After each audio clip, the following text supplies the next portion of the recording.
and they're like, I'll be back in a minute and I'll be back with your medication.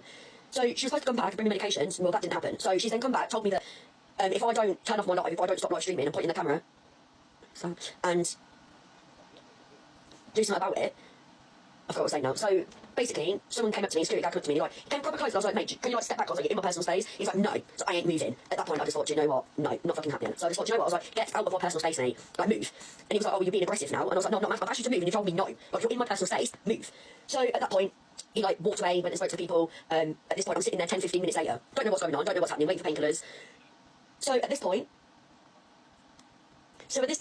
I'm just like, I'm raging, do you know what I mean? Yes, I'm sitting there, my fucking phone dies, right? Anyway, so I'm not even live streaming anymore, yeah? She comes up to me and she's like, well, we're going to refuse to serve you, refuse to see you. And I was like, what do you mean you're going to refuse to see me? For what reason? She was like, well, you're pointing the camera at somebody. I said, no, I ain't. So at this point, 3 security men come up to me and I pretty much laughed at them. I was like, no, whatever. So at that point, I was just like, So next week, you know, they then walked away because I'm at this point, they're refusing to see me, they're refusing to look at me or treat me. So they were ringing the police. I was like, all right, I'll sit here and I'll wait then. I'll wait for them. So I'm sitting there. And I'm like waiting for the police and the woman turns up. So at this point, I'm like, can you go see what they're doing? Because I'm going to lose my shit otherwise. At this point, they're then sitting in a room having a discussion whether they're going to treat me or not. So obviously, I was like, are you joking me? Like, you're either going to treat me or you're not. Like, what are you having a discussion about? Like, I've come here for a reason. I've asked for help. You've outright denied me this help. Like, what the fuck do you want me to do? So at this point, I got up and I said to him, I said, you know what? I said, I'm not doing this anymore. So I just fucking walked out. Turned around and said to the reception, I said, just let them know that Tara Kay Hatfield's leaving. I said, I'll go somewhere else. I said, I'm not having this. I said, just make them aware that every single thing was recorded. Because I was on live, I was streaming. But no one else was put on live. And even some of the conversations I muted. Yeah, but there is some bits where I wasn't muted.